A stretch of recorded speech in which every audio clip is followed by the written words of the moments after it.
Assalamualaikum warahmatullahi wabarakatuh.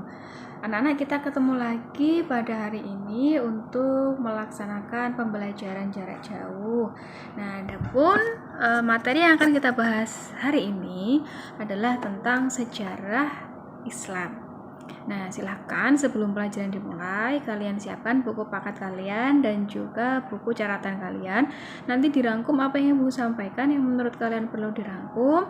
Kemudian juga disimak di buku paket. Nah, lebih tepatnya di bab 6. Silahkan kalian buka di buku kalian masing-masing.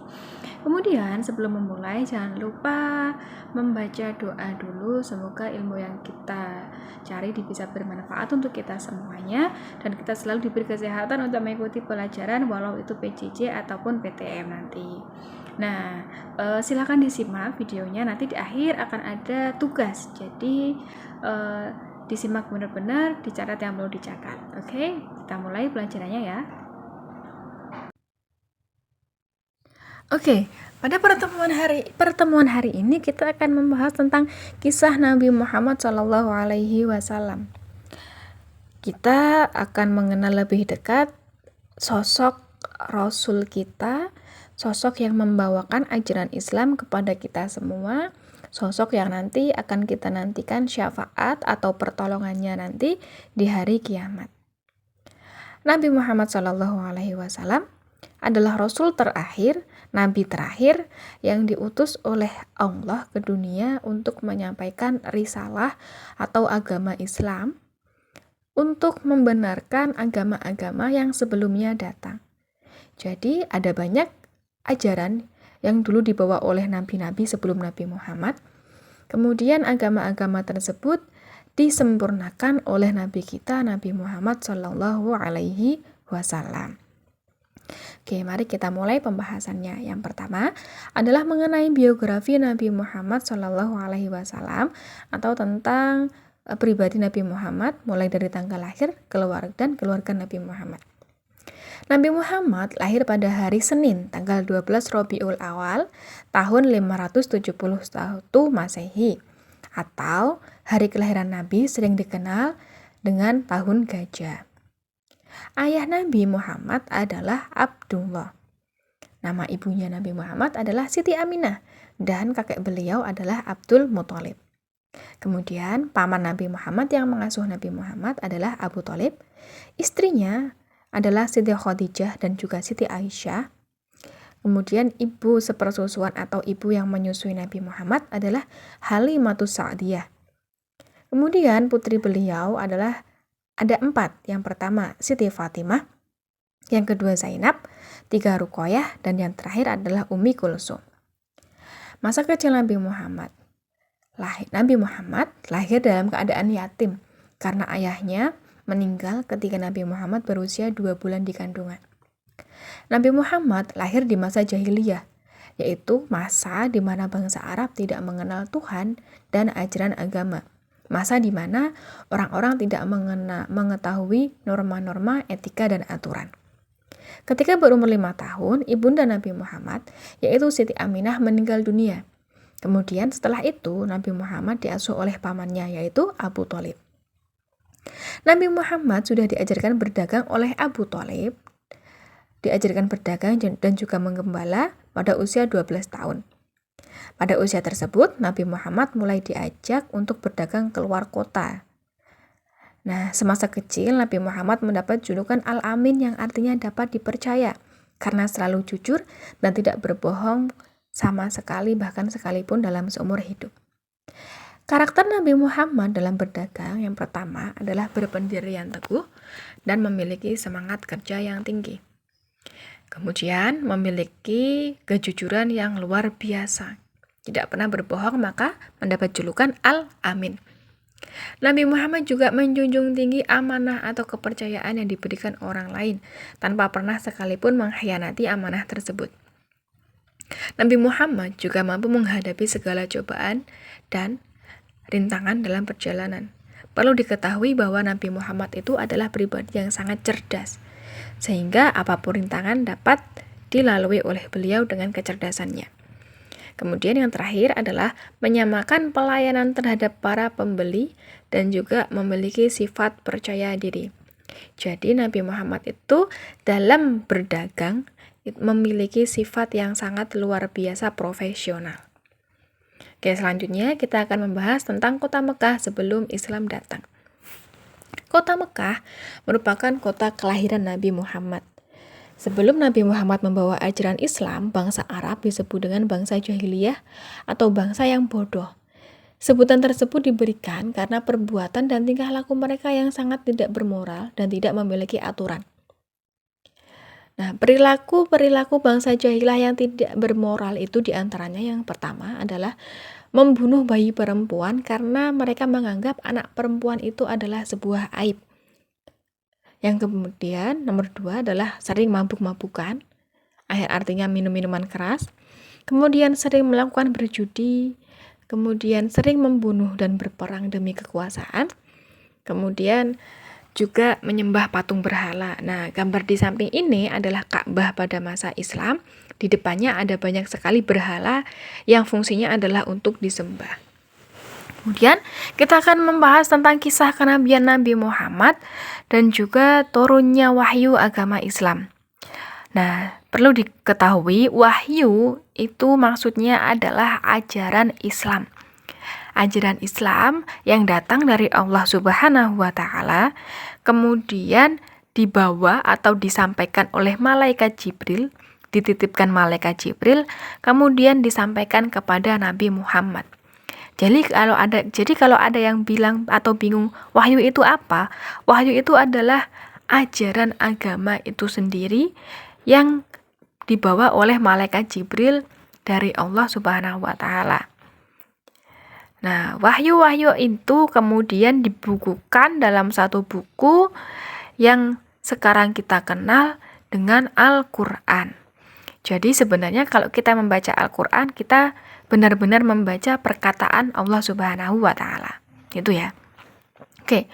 Wahyu yang pertama atau perintah ajaran Islam yang pertama adalah diberikan kepada Nabi Muhammad melalui malaikat Jibril dan disampaikan di Gua Hiro.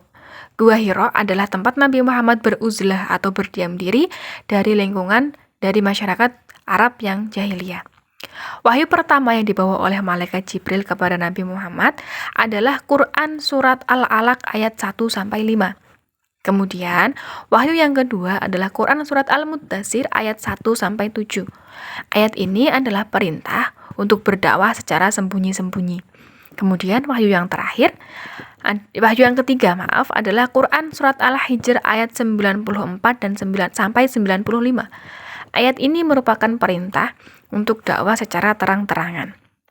Nah, foto di samping adalah foto Gua Hiro, tempat Nabi Muhammad mendapatkan wahyu pertama.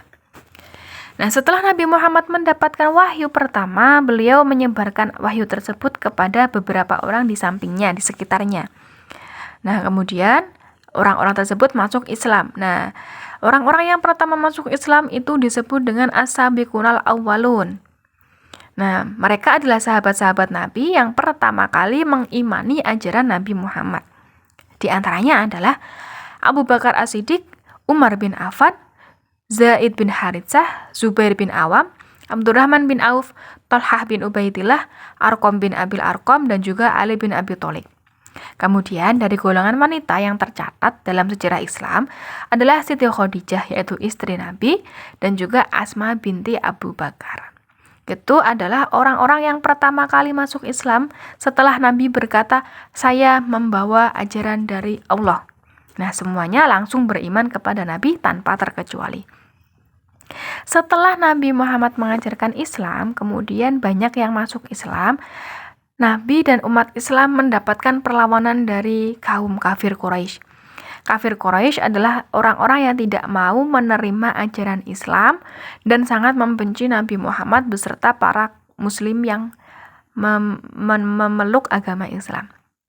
Nah, setelah Nabi Muhammad mulai menyebarkan agama Islam, para kafir Quraisy atau kaum-kaum kafir dari suku Quraisy yang tidak menyukai ajaran Islam melakukan perlawanan dengan cara menyiksa para penganut agama Islam. Adapun bentuk penyiksaan tersebut terhadap kaum muslim diantaranya adalah 1. Membunuh, 2. Memberi ancaman, 3. Memberikan barang suapan agar mau kembali ke agama yang lama. Kemudian penjarahan atau perampasan perang dan atau perampasan barang atau pencurian harta benda kaum muslimin. Dan yang kelima adalah disiksa dengan dilempari batu. Perlawanan yang paling berat adalah pemboikotan. Nah, kaum kafir yang gagal mencegah perluasan agama Islam yang dengan cara-cara tersebut tadi mulai merasa emosi dan melaksanakan pemboikotan terhadap umat Islam. Pemboikotan itu adalah pelarangan besar-besaran. Nah, adapun pemboikotan yang dilakukan oleh kaum kafir kepada umat Islam adalah 1. Kaum kafir tidak boleh menikahi orang Islam. 2. Kaum kafir tidak boleh melakukan jual beli dengan orang Islam. 3. Kaum kafir tidak boleh berbicara atau menjenguk saudaranya yang Islam. 4. Kaum kafir tidak boleh menerima permintaan damai orang Islam. Dan yang kelima adalah kaum kafir akan mendukung semua orang yang memusuhi Nabi Muhammad tanpa terkecuali. Jadi, strategi pemboikotan ini dilakukan karena mereka sudah putus asa karena banyak kaum Arab yang mulai mempercayai agama Islam. Nah, dari pengertian singkat tersebut, sejarah singkat tersebut, kita dapat meneladani sifat Nabi Muhammad. Yang pertama, sifat yang dapat kita teladani adalah tugas dan tanggung jawab tidak bisa dipikul seorang diri, tetapi harus ada kebersamaan dan persatuan dari berbagai kalangan masyarakat. 2. Tugas dan tanggung jawab tidak bisa dipikul seorang diri, tetapi harus ada kebersamaan. 3. Dalam mengajak teman untuk berbuat baik, tidak boleh dengan cara-cara kekerasan, tetapi perlu dengan keteladanan, kesabaran, sifat lemah lembut, dan juga kasih sayang. Nabi Muhammad dalam mengajak kaum Arab Saudi untuk masuk Islam tidak pernah menggunakan kekerasan, tapi dengan cara yang lembut dan kasih sayang. Kalau ada yang tidak mau menerima agama Islam, Nabi tidak akan memerangi. Ingat, Nabi hanya memerangi orang-orang yang memerangi Islam terlebih dahulu. Nah, sebelum kita akhiri penjelasan pada hari ini adalah ayat yang menerangkan bahwa kalau kita mencintai Nabi Muhammad, sudah mengenal Nabi Muhammad, kita harus selalu bersolawat kepada Nabi Muhammad. Solawatnya cukup dengan membaca Shallallahu ala Muhammad, itu sudah cukup. Nah, ayatnya adalah berbunyi Bismillahirrahmanirrahim. Innallaha wa malaikatahu yusholluna 'alan nabi ya ayyuhalladzina amanu shollu 'alaihi wa sallimu taslima. Sesungguhnya Allah dan malaikat-malaikatnya bersolawat untuk Nabi. Hai orang-orang yang beriman, bersolawatlah kamu untuk Nabi dan ucapkanlah salam penghormatan kepadanya. Jadi, solawat adalah bentuk penghormatan kita, bentuk sayang kita, bentuk bahwa kita adalah umat Nabi Muhammad Shallallahu Alaihi Wasallam. Nah, itu tadi adalah penjelasan Ibu tentang materi pada pertemuan kali ini. Ibu harap kalian semua bisa memahami apa yang Ibu sampaikan. Nah, kalau ada yang tidak kalian pahami, kalian bisa WA langsung atau japri Ibu langsung ke nomor Bu Ella. Nah, untuk tugasnya pada minggu kali ini adalah kalian buka evaluasi bab 6. Evaluasi bab 6 dibuka, kemudian kalian kerjakan yang pilihan ganda dan juga pilihan jawaban singkat. Dikerjakan semua, langsung ditulis jawabannya, nggak usah ditulis soalnya, dikerjakan di buku catatan kalian. Oke. Sekian pertemuan kita kali ini, pelajaran kita hari ini. Semoga yang sedikit ini bisa bermanfaat.